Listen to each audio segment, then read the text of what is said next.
Hi, I'm Megan. Welcome to today's live reading of Pulling Together by Lois Wickstrom, presented by Itsy Bitsy Book Bits. Join me. One crisp fall morning, Lila came downstairs and found her grandmother surrounded by colorful balls of yarn. "Are you knitting me a present?" asked Lila. "We all pull together," said Grammy. "You always say that," said Lila. "Are you talking about knitting?" Lila noticed that Grammy had changed to a loop stitch. She always used that stitch for making neck holes, but the garment already had a neck hole.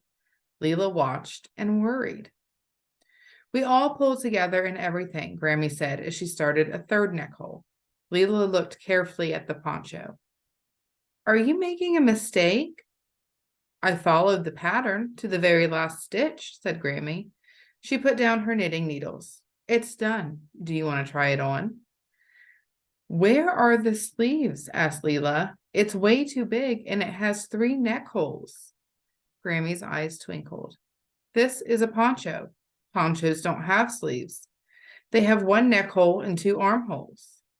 Lila dove into the poncho and pushed her head up through the middle hole. The sides drooped around her like a tent.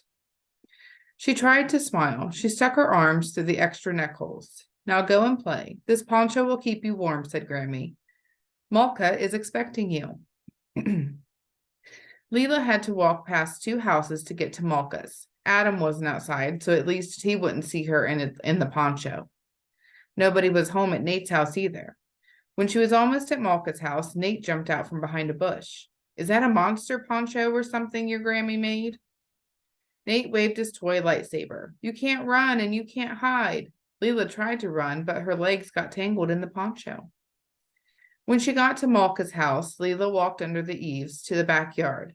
Adam was standing on the picnic table. He was holding something that had strings dangling from it, but Lila couldn't see what it was.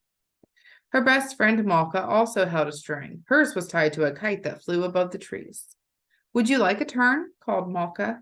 As Lila reached out, Nate ran into the backyard waving his lightsaber. "Hand over that booty." Malka stood her ground. "Walk the plank, you lily-livered landlubber."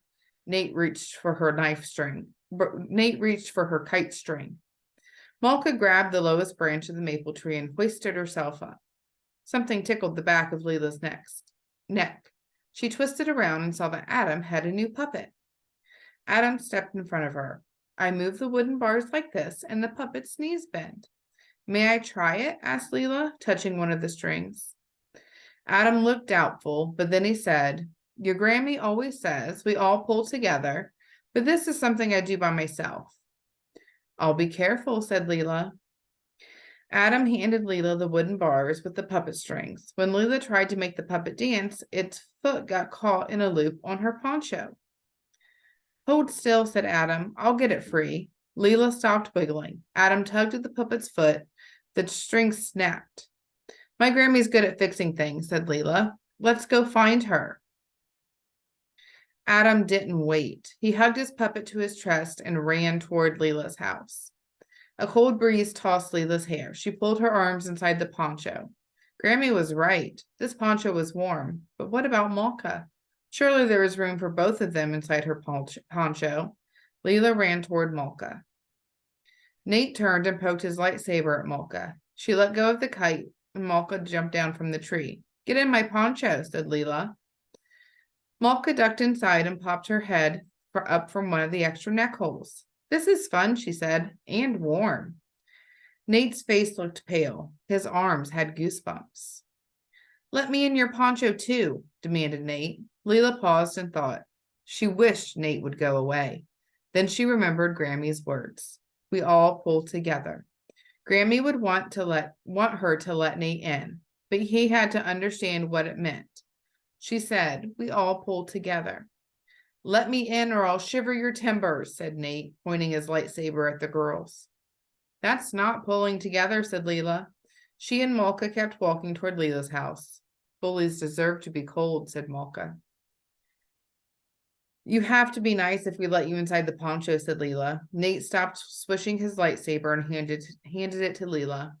"Peace," shouted Nate as he ran after them. "I'll let you hold the lightsaber." Lila held up the empty side of the poncho. Nate popped his head up from the third neck hole. All three of them arrived at Lila's house. There they found Adam playing with his puppet. Grammy served hot chocolate. She said, "These are the cups of togetherness." Nate let Adam's puppet use his lightsaber. Lila said, "You were right, Grammy. 3 neck holes wasn't a mistake. They helped pull us together." The end.